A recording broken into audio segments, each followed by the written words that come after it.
Hi friends, Siragadikka ஆசை சீரியலில் நாளைக்கு என்ன நடக்க போகுதுன்னு பார்க்கலாம். வாங்க வீடியோக்குள்ளே போகலாம். நம்ம சேனல் இன்னும் சப்ஸ்கிரைப் பண்ணாதவங்க சப்ஸ்கிரைப் பண்ணிக்கோங்க. விஜயாவும் பார்வதியும் ஜம்முன்னு கிளம்பி சிந்தாமணியோட பர்த்டே பார்ட்டிக்கு போயிட்டாங்க. அங்கே எல்லாரும் பயங்கரமாக டான்ஸ் பண்ணிகிட்ருக்கிறப்போ அவங்க சிந்தாமணியை இன்வைட் பண்ணின இன்னொரு ஃப்ரெண்டு வந்து விஜயா கிட்ட, என்னங்க ஒரு நிமிஷம் உங்களோட செயின் எனக்கு காட்டுறீங்களா அப்படின்னு சொல்லி கேட்குறாங்க. ஏன் ரொம்ப அழகாக இருக்கா? இது வந்து என் மருமக வந்து ரொம்ப பணக்காரி, அவள் வாங்கி கொடுத்தது தான் இது. இது வந்து ரொம்ப இம்பார்ட்டண்ட்டான ஒரு செயின். இந்தா பாருங்கள், இதனோட டிசைன்ஸ் எல்லாம் எப்படி இருக்குன்னு.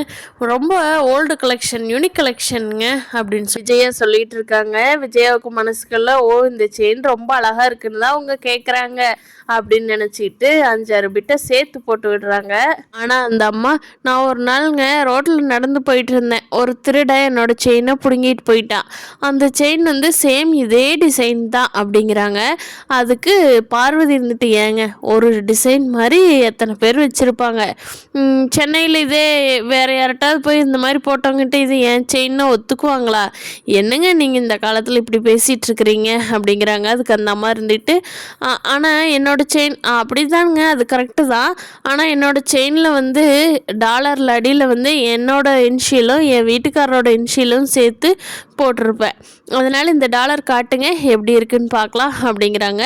டாலர் திருப்பத்தை அந்த அம்மா சொன்ன மாதிரியே அடையாளம் இருக்குது. அந்த அம்மா கேட்குறாங்க, பார்த்தீங்களா இது என்னோட செயின் தான், அதனால தான் நான் கேட்டேன் அப்படிங்கிறாங்க. விஜயாவுக்கு பேசுகிறக்கு வாயே வரல. அப்போது விஜயாவை அந்த அம்மா வந்து போலீஸ் ஸ்டேஷன் கூட்டிகிட்டு போயிடுறாங்க. ஆல்ரெடி கம்ப்ளைண்ட் கொடுத்துருக்குறேன், நீங்கள் வந்து போலீஸ்கிட்ட பதில் சொல்லிவிட்டு கிளம்பிக்கோங்க அப்படின்னு அந்த அம்மா வந்து விஜயாவையும் பார்வதியும் போலீஸ் ஸ்டேஷன் கூட்டிகிட்டு போயிடுறாங்க. இங்கே முத்து வந்து முருகரோட கல்யாணத்துக்காக ரிஜிஸ்டர் ஆஃபீஸ் போகிறாங்க. அங்கே அருணோட வண்டி நின்றுட்டுருக்கு. அதை கூட பெருசாக முத்து கவனிக்கல. அதுக்கப்புறம் பார்த்தா மீனாவோட வண்டி நின்றுட்டுருக்கு. ஆமாம்ல, மீனை ஏதோ ஒரு கல்யாணத்துக்கு மாலை கொடுக்கணும்னு சொல்லிட்டு இருந்தால, மீனை உள்ளதாக இருப்போம் போல். சரி, அப்படியே முருகன் கல்யாணத்துக்கு மீனாவையும் கூப்பிட்டுக்கலாம் அப்படின்னு சொல்லிட்டு முத்து யதார்த்தமாக ரிஜிஸ்டர் ஆஃபீஸ்க்குள்ளே வர்றாரு. அங்கே பார்த்தா அருணும் சீதாவும் கல்யாண கோலத்தில் நின்றுட்டுருக்காங்க.